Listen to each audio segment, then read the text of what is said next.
Good morning, everybody. My friends, last lecture, I told you that get the book of economics, old syllabus. So now you must have got that book, which will help you to understand whatever we are learning. Last time we saw the definition of micro, M-I-C-R-O, and macro definition. Then, what are the features of my meaning and features of microeconomics, MICRO micro. Then, now, today, we will go ahead and we will learn next part of microeconomics, and that is importance and usefulness of microeconomics. Microeconomics approach proves to be very important in various ways. Its significance or importance or use can be learned, understood from the following points. Now, the first point is it explains price determination and allocation of resources. Primary concern of microeconomics is optimum allocation of resources for the purpose of production of various goods and services. And after the production, it is distribution of goods and services to the consumers. It also explains how prices of goods and services or factors of production are decided. So, there are two sections of the society. One is consumer and another is producer. So, determination of price of goods and services is part of producers, and price consumers who are going to purchase the goods is second part of the microeconomics. So, next point is it helps businessmen in decision making. How it helps? With the help of microeconomics, businessman decides the policies regarding the price determination of goods, cost of production, investment, etc. It also helps to estimate demand for the product. So this is also basic thing which is coming under the microeconomic study. Then next point is how it is useful to the government. How it is useful to the government in deciding economic policies and planning. It is useful in formulating and evaluating economic policies, including prices and distribution policies that promote economic welfare of the society. It helps the firms to take investment decisions and formulation of future policies which will be implemented by the government from time to time. It is also useful in analyzing the impact of direct taxes and indirect taxes on the allocation of resources, economic welfare. So, the decisions which are taken by the various producers for the purpose of production, which will be helpful to the government by seeing how allocation is done by the individual producer all over the country. It also helps in explaining the effects of public expenditure, public borrowings. So these are the points, these are the things, factors which helps the government in deciding economic policies. Now what is the next importance or usefulness is for the global economy? Helpful in international trade. Economic, microeconomics analysis analyzes the problems related to demand for and supply of foreign currencies and determination of external value of domestic currency. It also helps in finding out whether there is gain or loss from international trade. So, in various fields of in country, this microeconomics is very useful. Now, next usefulness or importance is social welfare.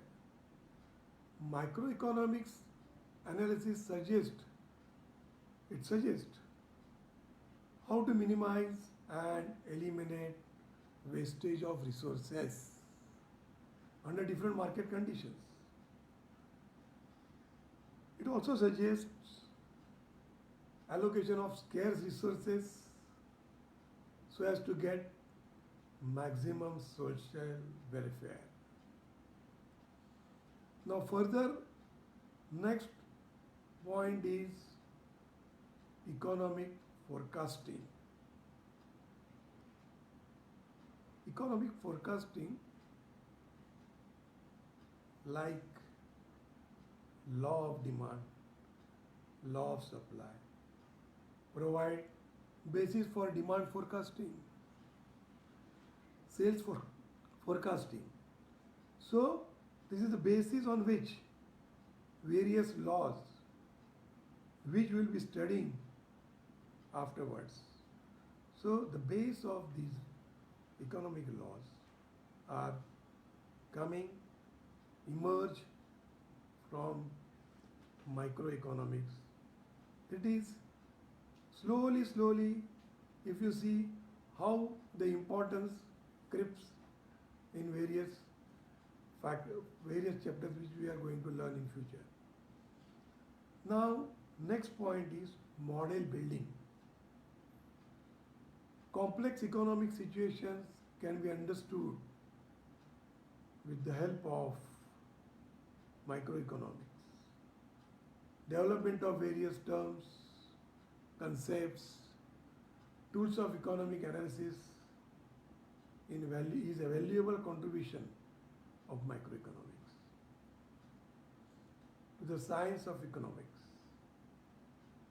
So these are various fields where microeconomics is helpful. So far we have learned in this microeconomics meaning and definition of economics. What are the features of economics, microeconomics? Then scope of microeconomics, and last is importance and usefulness of microeconomics. Now we will go to next part, and that is meaning and definition of macroeconomics, MACRO. So as I told you, macroeconomic means large or aggregate or total field in which how nation or entire world will be studied, will go through, and how it deals with the aggregate behavior. Aggregate means total behavior of the economy as a whole. That is what you have to learn in macroeconomics. It is essential in aggregate economics. It makes a study of the economic system in general. So, it is concerned with the microeconomics problems such as growth of production output of the country, employment, as I already told you, national income, rate of inflation, balance of payment, exchange rate, etc. In short, microeconomics deals with the major economic issues, problems, and policies of the present times. In microeconomics, MICRO, we studied the pricing of particular commodity. But in microeconomics, MICRO, we studied the price level. So that is the main difference or meaning of microeconomics.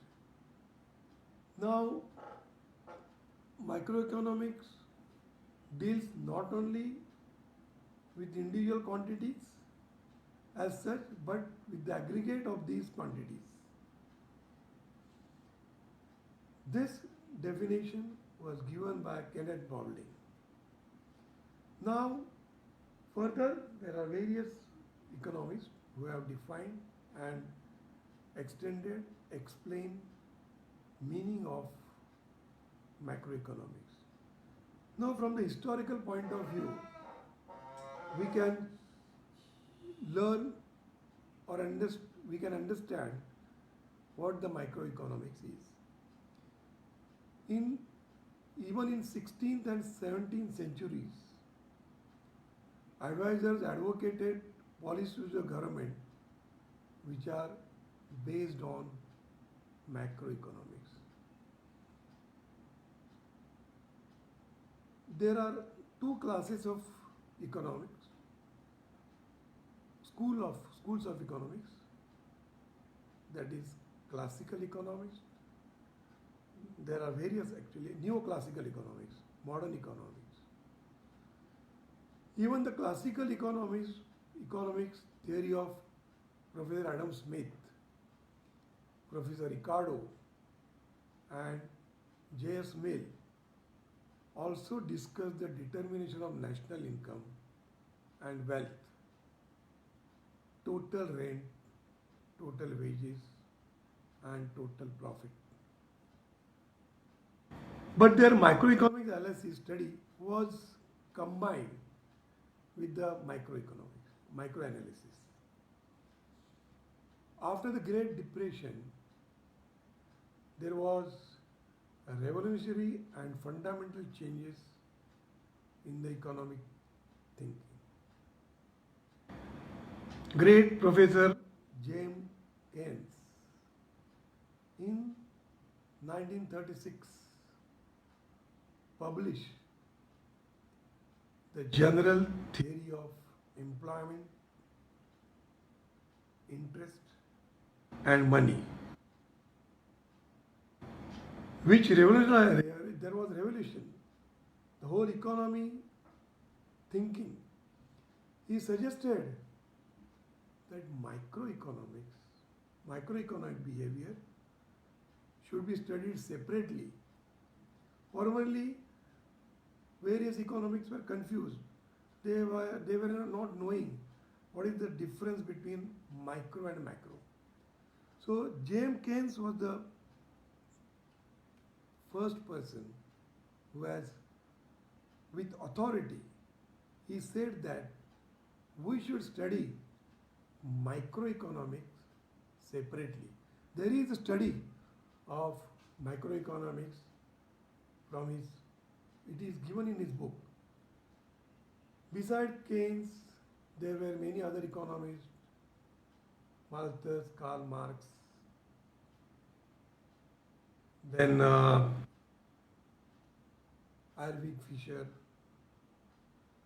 are the other economists all who participated in the development of macroeconomics. So now the study of macroeconomics consists of study of nation as a whole or all nations all over the world. As I gave an example last time, coronavirus was micro, MICRO, for China, which was developed in small city, Wuhan. But as on today, it has become macro issue because it has spread over all the world. So this is the basic difference or meaning you can learn from this example. When micro becomes macro, and how macro is emerging from micro, MICR. So it is an extension of micro, basis of macro is macro. Now let us come to the subject matter of macroeconomics. Now what it consists of, what is the scope and how it is to be studied. So macroeconomics study, first point is theory of income and employment. Theory of income, this consists of, it analyzes, explains what determines the level of national income and employment. As I told you last time, whether a country is rich or poor, you can find out the national income of that country. We say that we are richer than Pakistan, Sri Lanka, but at the same time, we are not so developed as compared to USA, Japan, UK, etc. So, with the help of this income and employment theory, we can find out where we are. So the first subject matter, as I was discussing, is that theory of income and employment.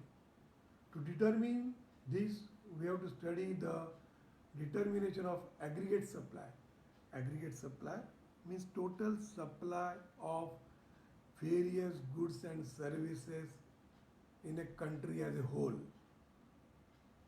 So that is called aggregate supply and aggregate demand. What is demanded by the consumers, how they get the services as a whole, is the study of macroeconomics coming under income and employment. Further, we have to study consumption function. Consumption function, what is the consumption pattern of population in every country. And investment function, how the investments are made by people, producers in a country as a whole. As a whole, you have to learn through microeconomics. Further, you have to study theory of business cycles. There are various business cycles. There is depression, there is inflation. So, what is this depression and inflation?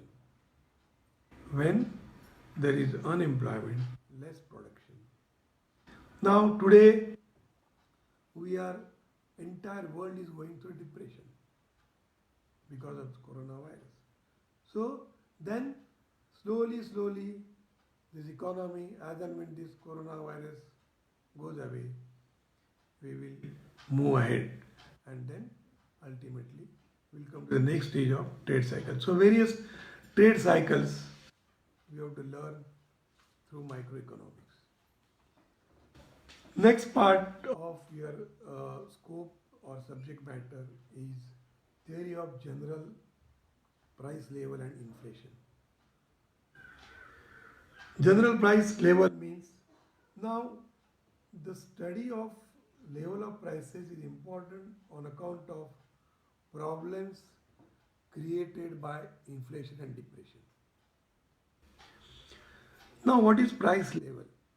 General price level means the price of wheat average price of wheat or rice was so much during 2019-20 is called general price.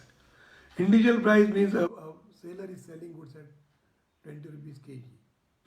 It is study of microeconomic. So general price level of all goods and services will be studied in this. Then comes the next scope of microeconomics is theory of growth and employment. The theory studies the causes of underemployment, poverty,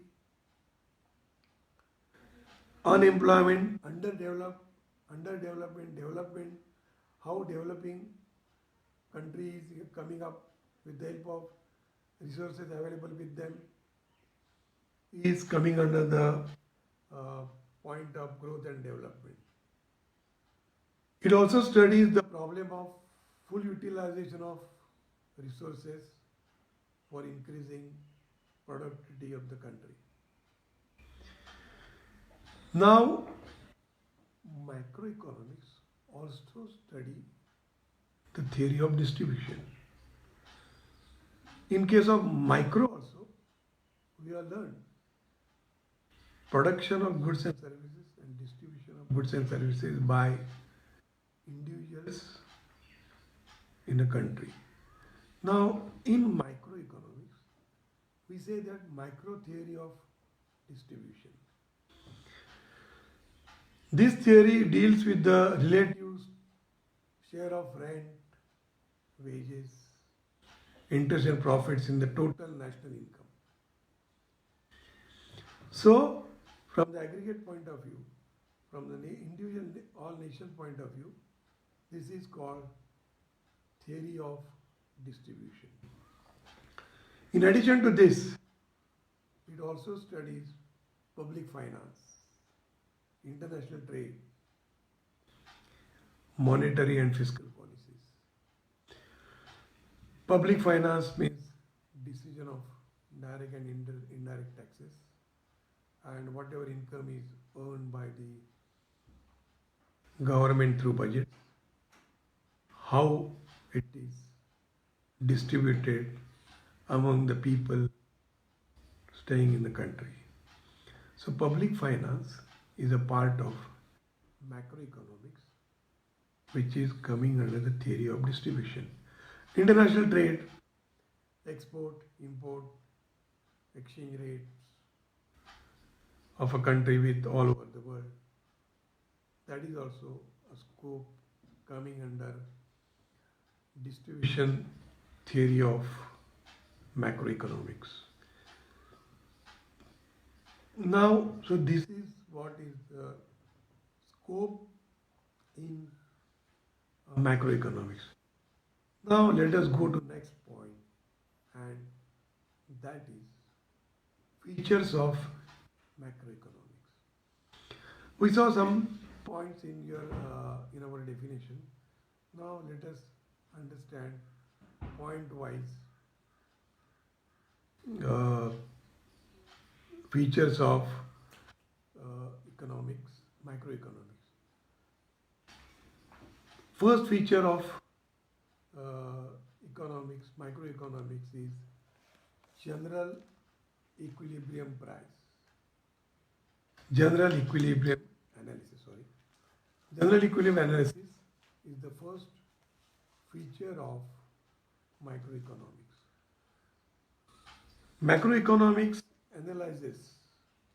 analysis is based on entire economy. It is concerned with general equilibrium.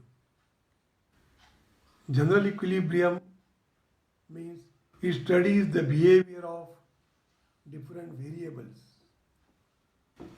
at a time and takes into consideration their functional relationship and interdependence.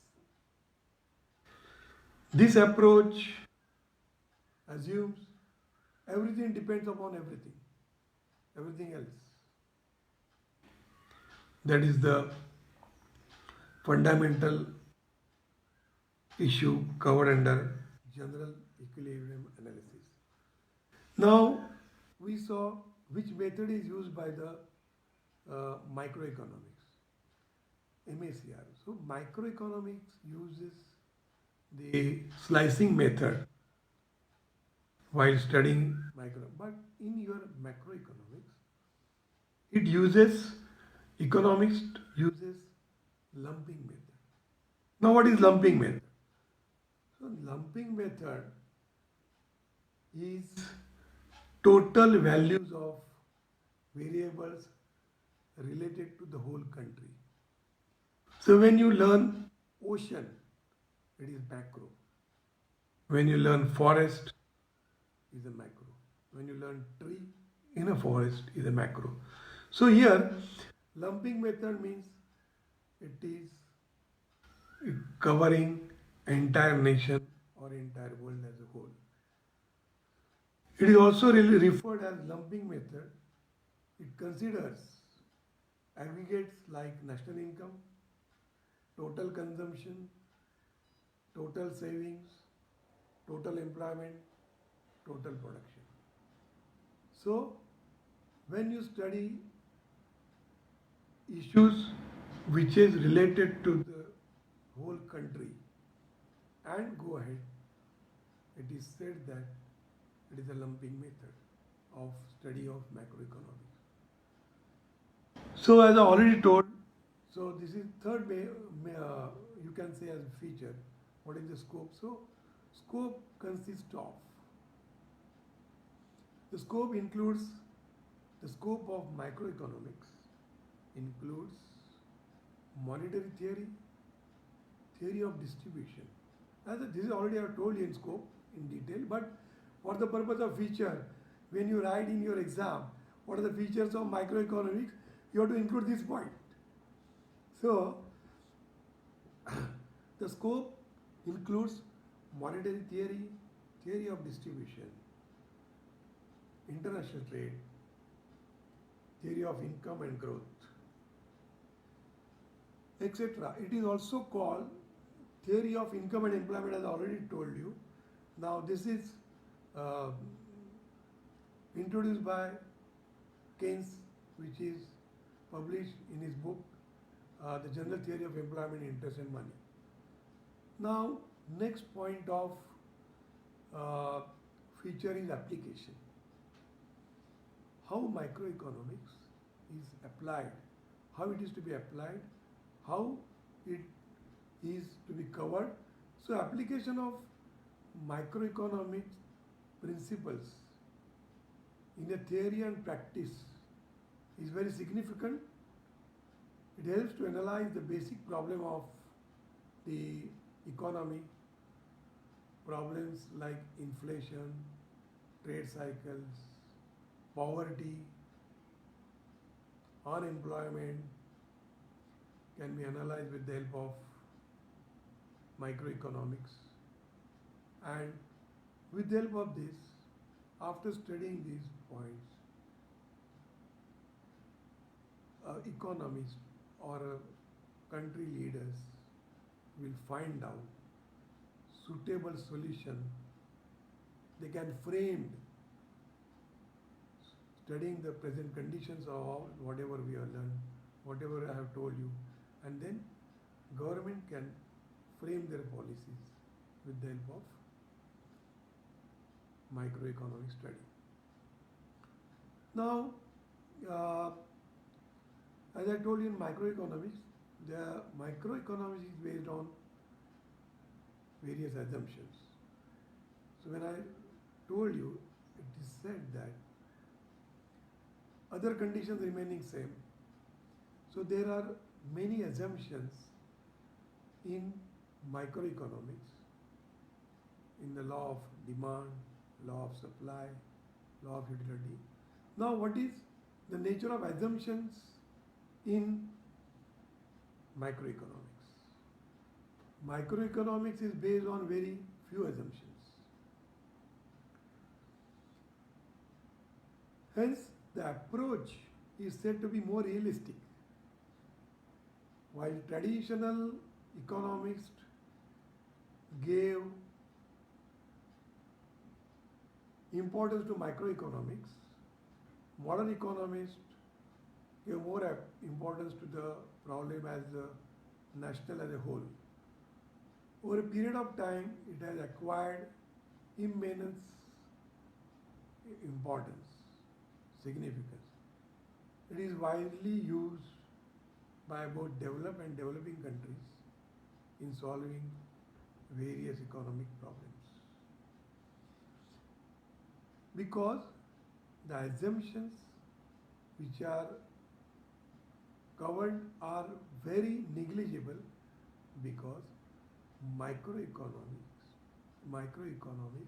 is study of facts and figures which are presently to be understood, and application of those issues are to be covered, and that is why assumptions in your microeconomics are very few, and that is why macroeconomics, it is said that it is very much practical, and application is even all over the world it is applied. Next point of feature is it is a study of aggregate. See, while learning features, I told you that historical review or while scope, as I told you, but these some points are coming in features. Some points are coming. So now next feature is study of aggregate.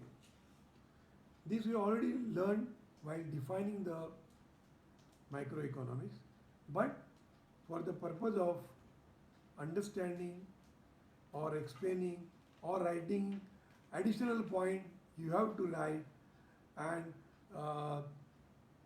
that is called feature of microeconomics is study of aggregate.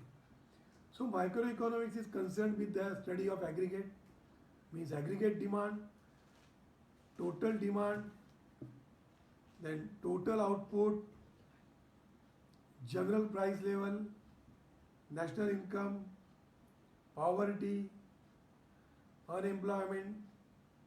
So this is the study of microeconomics, aggregate.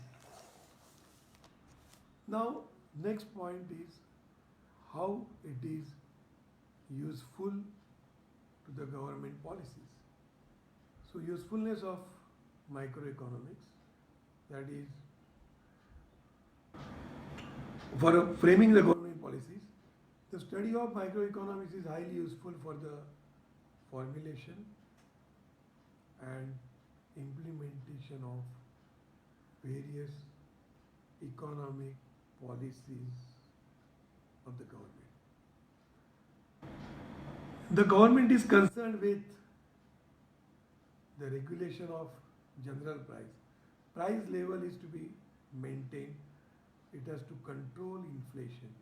At the same time, it has to increase the production and consumption also. So, the government is concerned with the regulation of general policies, general level of production, the level of inflation. So, for the purpose of this, the government can frame policies to deal with these various situations in the interest of the society. For instance, if the inflation or general price level rises, the government needs to adopt proper monetary policy measures to control inflation, to control the consumption pattern. For example, if you see in every budget, indirect tax on cigarettes and liquor is increased because government wants to control or stop the consumption pattern which is not good for the health of the society. So, in order to decide various policies, microeconomics study. So with the help of this study, government has introduced GST. So GST introduction is it has emerged from the study of microeconomics, because so you get price of all goods and services, goods particularly, at same price even though you go anywhere in your country. So in order to frame various policies and implement them, microeconomics is very useful. Now, next point is income theory. The income theory is major aspect of microeconomics. It studies various factors responsible for employment. It studies factors responsible for employment and also causes of unemployment. Therefore, the employment theory will be helpful to the government authorities to take suitable measures to control unemployment. It explains what determines the level of national income and employment and causes the inflation. Causes of it analyzes, explains what determines the level of national income and employment and what are the causes for these fluctuations. So it is a study of income theory which is covered in your microeconomics. Now, as I told you, it is macroeconomics is based on microeconomics. So, next feature of macroeconomics is it is based on interdependence. There is an element of interdependence among the microeconomics variables. For example, changes in the level of investment will finally result in the changes in the level of income, output, employment, and economic growth. So, it is based on interdependence. Now, next point is useful for microeconomics analysis. So, as I told you, both are, if you study in deep, you will come to know. Microeconomics, they are very close friends, you can say. So, usefulness for microeconomic analysis. The study of microeconomics is useful for the purpose of MIC analysis. For example, the law of diminishing marginality. Law of diminishing marginality could not have formulated unless the experience of masses of individuals are taken into account. So, let me drink water.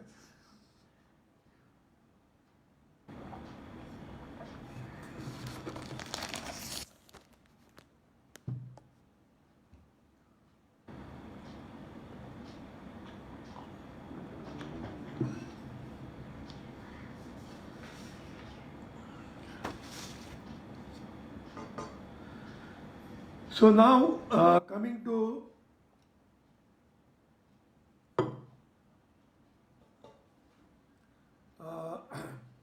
next, so far we have covered almost entire topic of micro and microeconomics. Now, from the examination point of view or as a summary of uh, this chapter, we can distinguish between micro and microeconomics so that everything is covered by me. Suppose I suppose that way. So whatever now I will be summarizing and coming to the conclusion by telling you to distinguish two or three points, distinguish between micro and microeconomics, slicing method and lumping method, partial equilibrium, and general equilibrium. So this will give you an idea that what is the scope of this chapter from examination point of view and from learning point of view. So now today I will be doing these 3 points of distinction, that is micro, slicing and lumping method, and partial and general equilibrium. And then I will stop because we will start new chapter, that is the next chapter, that is utility analysis, next time. See, before I conclude, let me tell you, tomorrow I will be giving lecture on accounts. I already started yesterday and I was explained few entries, 3 entries of bills of exchange, and I gave overall idea. Those who have missed, they can go through my video on my Facebook and can get whatever they get the knowledge. So now coming to the distinction between micro and microeconomics. So first point of distinction is meaning. The term microeconomics is derived from the Greek word micros, which means small. The term macroeconomics is derived from another Greek word macros, which means large. Next point of distinction is method. Microeconomics adopts slicing method as it breaks or divides the economy into small parts. So when you study drop in the ocean is microeconomics. When you study ocean as a whole, forest as a whole, it is macroeconomics. So macroeconomic adopts lumping method as it analyzes the whole country. Next point of distinction is nature. It is an individual approach and it divides an economy into small economic units. In case of micro, it is an aggregate approach, total as a whole country, as a whole world. It is an aggregate approach and studies the entire economy. Now, what is the subject matter of macro and micro? Microeconomics is concerned with analysis of the behavior of individual economic units. Microeconomics is concerned with analysis of the behavior of individual economic unit. Individual seller, individual buyer is the subject matter of microeconomics.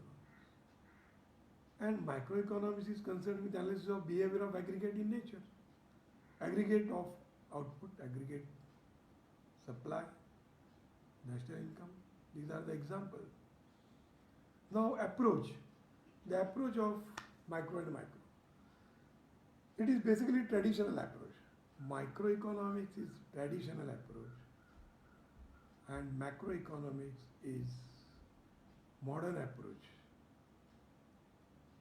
Next point is theory. Microeconomics is called price theory. macroeconomics is called income theory. Now, what is the scope of study? Microeconomics deals with theory of prices, theory of welfare. In your macroeconomics, it is concerned with monetary theory, income and employment theory, public finance, international trade, trade cycles, etc. Fields of analysis. Microeconomic deals with partial equilibrium analysis and macroeconomic deals with general equilibrium analysis.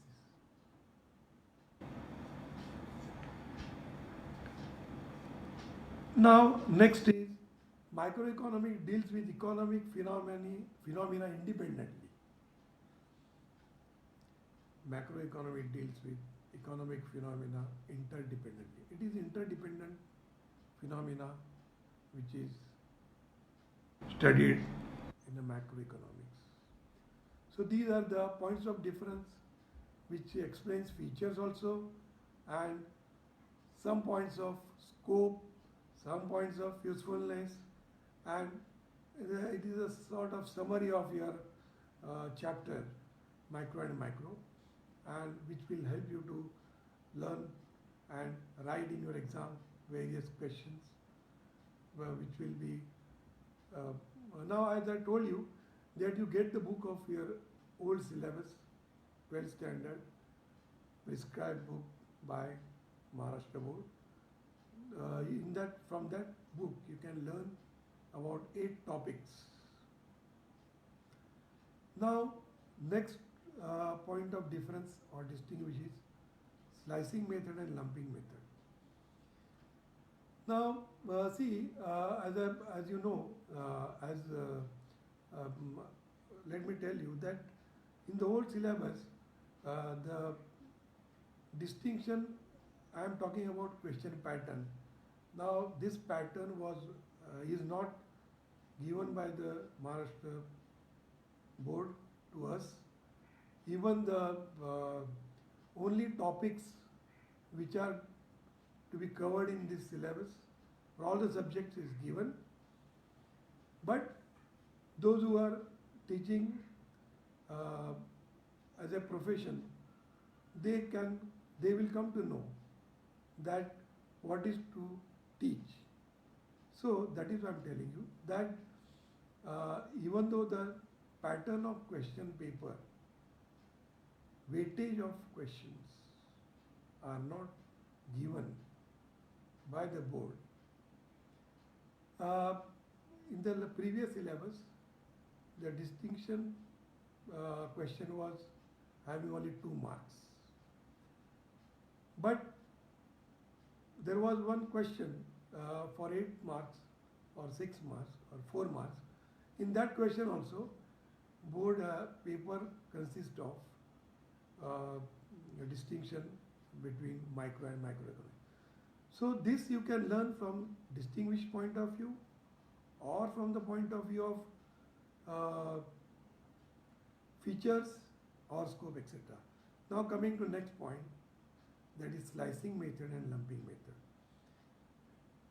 Slicing method, in this method, the entire economy is divided into small individual slices and unit is studied in depth.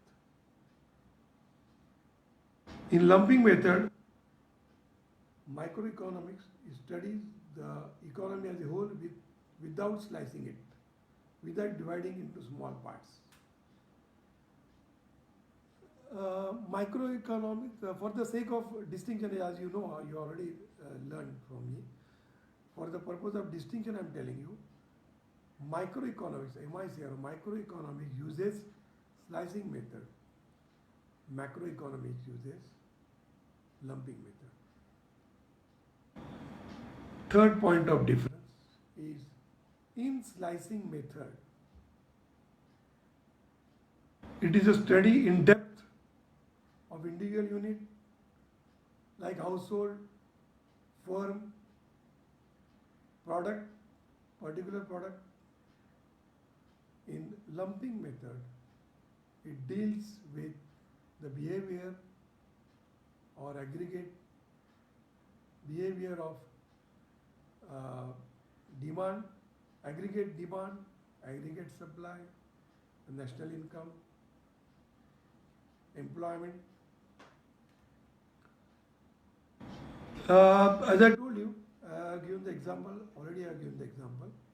For the purpose of increasing the point, you can give example, and that is, it deals with the in-depth study of a tree and not the study of forest as a whole. It deals with in your lumping method. It deals with study of forest as a whole and not a particular tree. So these are the points of distinction between slicing method and lumping method. Now, next point of difference is partial equilibrium and general equilibrium. So partial equilibrium, as I already told you, that it is used in microeconomics. General equilibrium, it is used in macroeconomics. Next point of difference is it explains the equilibrium of a particular unit of an economy. It explains the equilibrium of the entire economy. Next point is partial equilibrium. It neglects the functional relationship and interdependence between the economic variables by assuming other things remaining constant, other things remaining unchanged. In general equilibrium, it assumes the functional relationship and interdependence between the economic variables by assuming everything depends on everything else. So, today we will conclude with this chapter topic, and next time, that is day after tomorrow, I will be starting next topic, which is utility analysis. Now, you can share this video to your friends, relatives who has interest and who are going to be in 12th standard. Thank you very much. We'll meet tomorrow for accounts lecture at 10 o'clock. Thank you.